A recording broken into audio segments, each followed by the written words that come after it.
नमस्कार दोस्तों, स्वागत है आपका हमारी एक नई वीडियो में। कैसे हैं आप सब? आशा करता हूँ आप सभी अच्छे होंगे, स्वस्थ होंगे और अपने जीवन में मस्त होंगे। दोस्तों, ये जो आज की किस्सा कहानी है वह लखनऊ की राजधानी उत्तर प्रदेश के पीजीआई थाना क्षेत्र में एक गांव पड़ता है, बाबू खेड़ा, वहाँ से है। असल में 3 अक्टूबर 2025 की शाम 4 बजे के आसपास एक लड़का होता है जिसकी उम्र 17 साल है, नितिन यादव। वह अपने चाचा के घर से अपने नानी के घर जा रहा होता है। घर पहुंचता है तो आंगन में जैसे ही पहुंचता है तो आंगन और बरामदे के बीच उसकी माँ की लाश पड़ी होती है। ये सीन देखने के बाद वह सदमे में आ जाता है। चारों तरफ खूनम खून, माँ को बुरी तरीके से मारा गया था। वह इतना डर जाता है कि उसके मुंह से चीख निकलती है और वह रोने लगता है। उसकी आवाज़ सुनकर आस पड़ोस के जितने लोग होते हैं वह दौड़ते भागते हुए चले आते हैं। चाचा का घर भी पास में होता है। उनको जो है खबर दी जाती है कि आपका जो है भतीजा रो रहा है। वो भी दौड़ते भागते हुए आते हैं।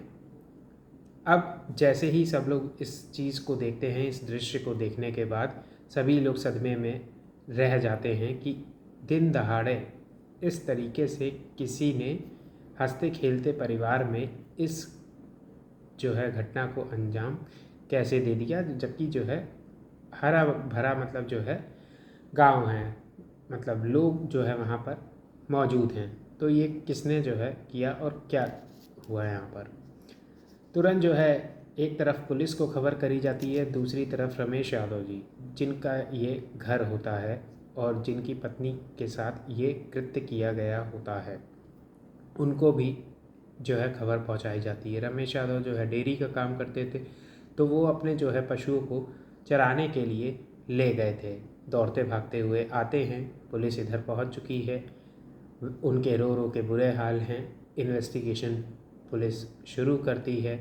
जब अगल बगल देखती है तो पता चलता है कि एक लूटपाट जैसा जो है सीन दिखाई दे रहा है, क्योंकि जो सामान है वो फैला वैला है। तो यादव जी से पूछा जाता है कि ये बताओ कि तुम्हारी कोई दुश्मनी थी, ठीक है, और जो है घर में ऐसी क्या क्या चीज़ें थीं जो कि यहाँ से इस समय गायब हैं, क्योंकि जो सीन लग रहा था वो पूरा का पूरा लूटपाट का लग रहा था। तो बात ये होती है, यादव जी बताते हैं कि 50,000 रुपये रकम, नगद रकम जो है मेरी बीवी के पास थी, वो इस समय गायब है। और मेरी बीवी के जो जेवर थे, जिनकी कीमत 7 से 8 लाख रुपए की थी, वो इस समय गायब हैं।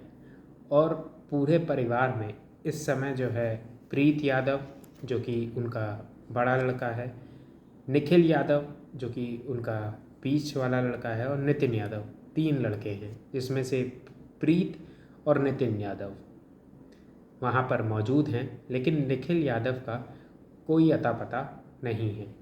अब निखिल यादव एक तरफ गायब है और जो है 50,000 रुपये की रकम, साथ ही साथ जेवर गायब हैं।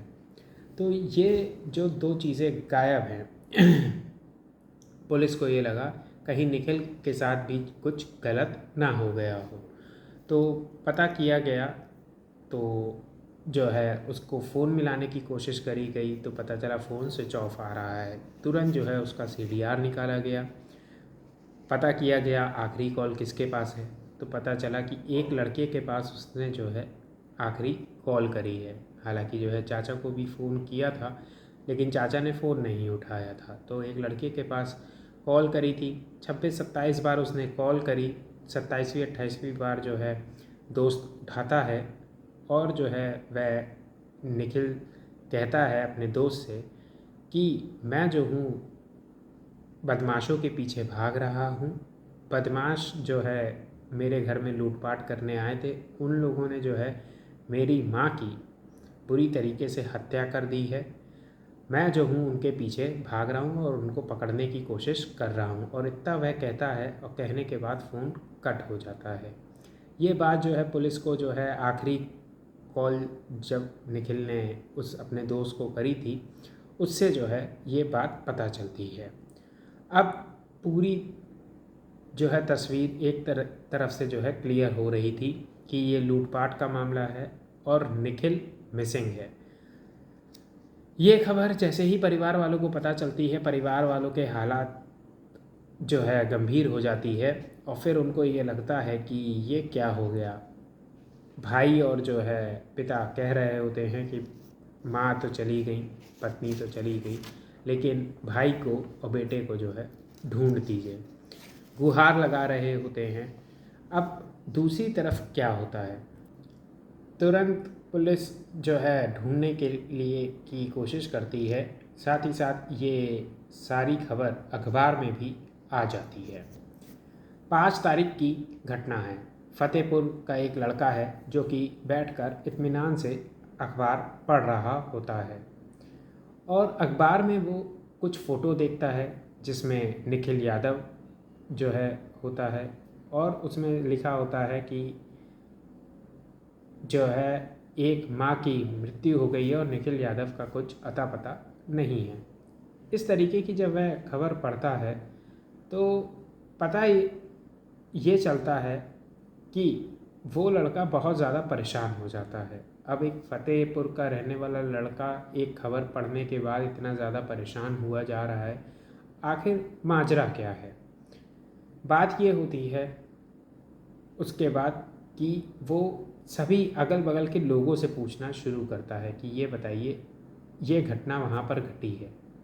तो लोग कहते हैं क्या इसका संबंध तुमसे है? तो वो कहता है हाँ संबंध है, फ़तेहपुर का लड़का और उसका संबंध। तो लोग कहते हैं तुम कहीं नहीं, तुम एक काम करो, तुम जो है पुलिस के पास तुरंत पहुँचो। वो पुलिस के पास पहुँचता है। अभी तक निखिल का कुछ भी अता पता नहीं चल पाया है। पुलिस के पास जैसे ही पहुंचता है तो पता ये चलता है कि निखिल जो है वह उसी के घर में है। वह बताता है कि 3 अक्टूबर 2025 की शाम 5-6 बजे वह चारबाग रेलवे स्टेशन पर ट्रेन का इंतज़ार कर रहा था। तब उसे जो है चारबाग रेलवे स्टेशन पर एक 21 साल का लड़का रोता हुआ दिखाई दिया। वह उसके पास पहुंचा, उसको पानी वानी पिलाया, कुछ खाने के लिए दिया और उससे कहा क्यों भाई क्यों रो रहे हो? तो वो लड़का कहता है कि मेरे इस दुनिया में माँ बाप नहीं हैं, मुझे जो है काम की ज़रूरत है, मैं अपनी ज़िंदगी भी नहीं जी पा रहा हूँ, मुझे कुछ नहीं समझ में आ रहा है कि मैं अपना जीवन जो है कैसे जीऊँ। इस तरीके की बातें करता है। तो वो लड़का कहता है इसमें रोने की कोई दिक्कत नहीं है, मैं जो हूँ तुमको क्या करूँगा, काम दिलवा दूँगा, तुम चिंता बिल्कुल भी मत करो, मैं जो हूँ अपने घर जा रहा हूँ, वहाँ चलो मेरे साथ, वहीं पर जो है तुम कुछ काम करना, जो भी रूखी सूखी होगी हम लोग जो है मिल बांट के खा लिया करेंगे। ये बात जो है वो सुनता है और वो फ़तेहपुर उसको ले आता है, उस लड़के को। अब पुलिस जो है उसके घर से ये उस लड़के के जिसने अखबार में ये सारी चीज़ें पढ़ी और पुलिस के पास पहुंचा, उसके घर से जो है निखिल यादव को गिरफ्तार करती है। उसके बाद वहाँ से यहाँ पे लखनऊ में खबर पहुँचाई जाती है कि आप जिसको ढूंढ रहे हैं वो यहाँ फ़तेहपुर में है। वहाँ से पीजीआई लाया जाता है और वहाँ पर पूछताछ करी जाती है। तो पूछा जाता है कि ये बताओ भैया कहाँ थे तुम, और सारी चीज़ें साफ साफ अगर तुम बताना चाहो तो बता दो, और कौन वो बदमाश थे जिन्होंने लूटपाट करी और उनके पीछे तुम भाग रहे थे और फ़तेहपुर तुम कैसे पहुंच गए, सारी चीज़ें तुम साफ साफ बताना, वरना जो है क्या सच है क्या झूठ ये तुम जानते हो कि हमें जो है निकलवाना आता ही है।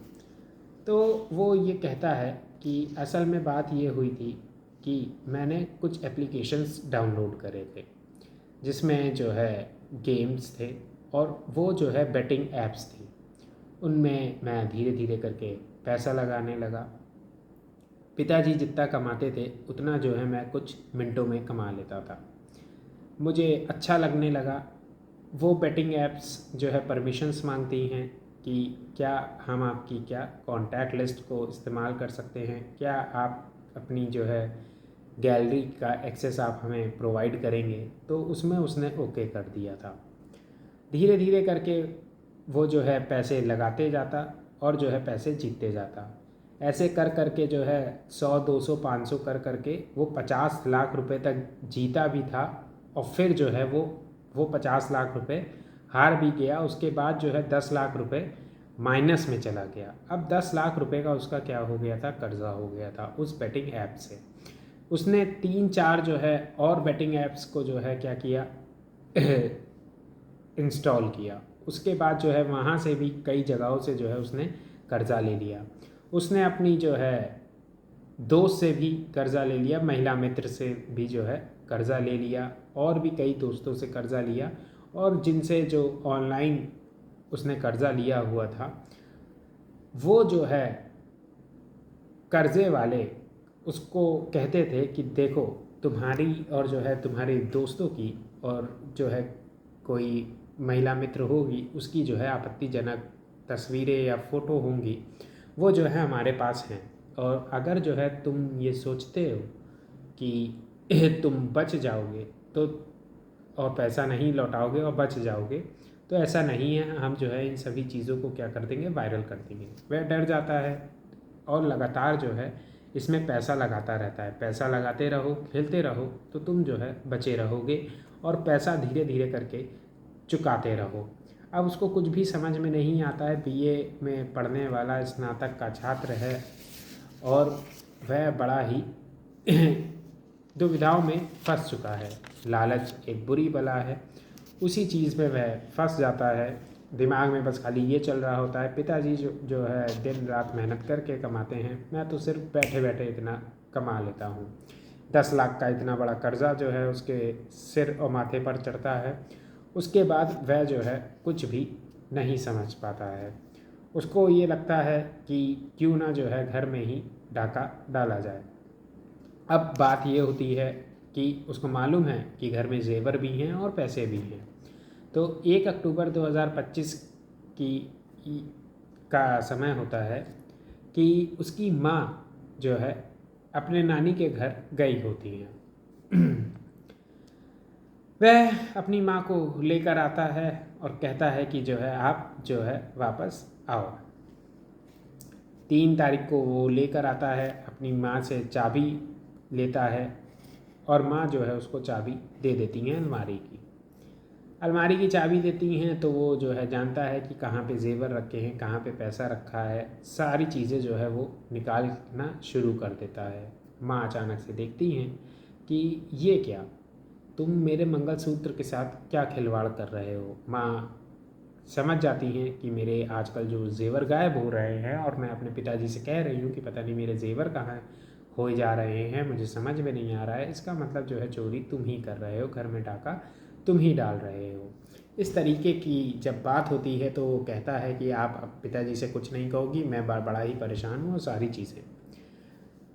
माँ बेटे में जो है बहस होती है। बेटा इतना जो है गुस्से में आ जाता है और बदतमीज़ी पर उतारू हो जाता है कि वो पास में पड़े हुए पेचकस को उठाता है और माँ की गर्दन पर वार कर देता है।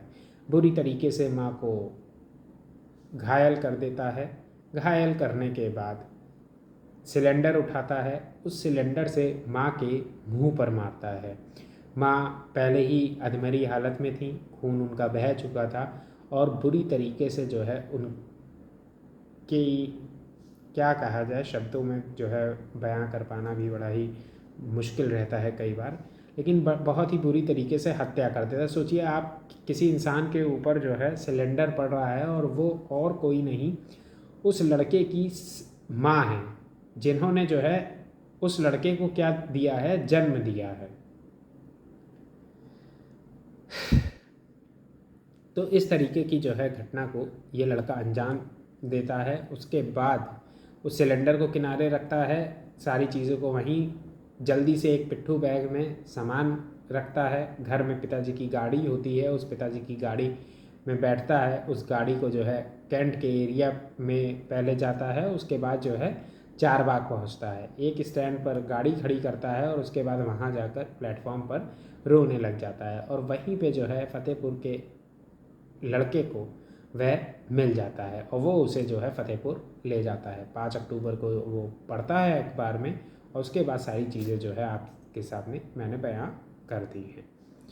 इस तरीके की घटना को जो है अंजाम दिया उस एक लड़के ने, सिर्फ़ और सिर्फ पहली बात लालच में पड़कर, दूसरी बात छोटे छोटे लड़के हैं, ज़्यादा उम्र नहीं है, देखा जाए तो 20-25, कोई जो है 17, इस उम्र के जो है लड़के हैं, सभी के सभी जो है बेटिंग ऐप्स और जल्द से जल्द आगे बढ़ने की कोशिश में लगे हुए हैं कि जल्दी से जल्दी ढेर सारा पैसा आ जाए।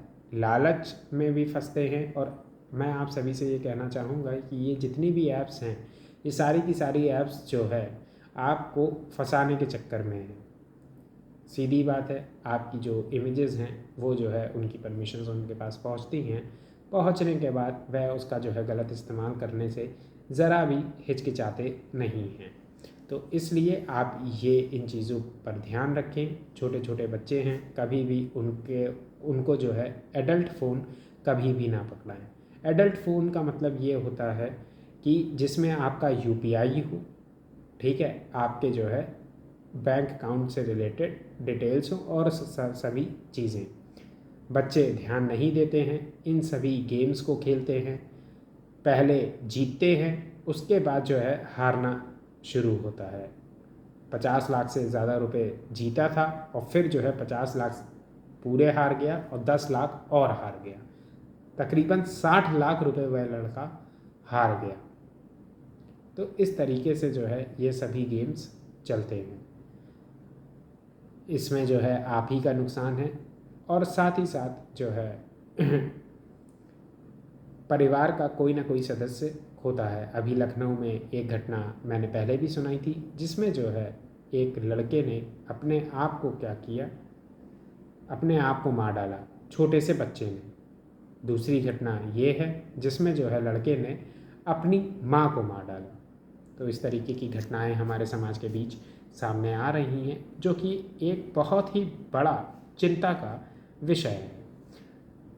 उम्मीद है आप लोगों को इस किस्सा और कहानी से कुछ ना कुछ सीख मिली होगी। बच्चों के ऊपर ध्यान दीजिए, पढ़ाई पर उनका मन लगे ताकि वह जो है सही दिशा में आगे बढ़ सके।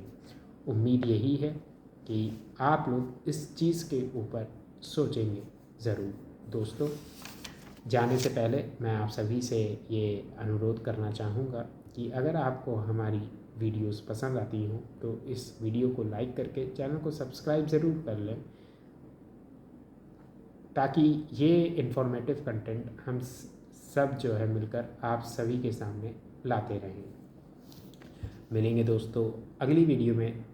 तब तक के लिए अपना और अपनों का ध्यान रखें, सावधानी बरतें। जीवन एक है, खुशी से जिए, हंस के जो है ज़िंदगी को जिए। मिलेंगे दोस्तों अगली वीडियो में। नमस्कार।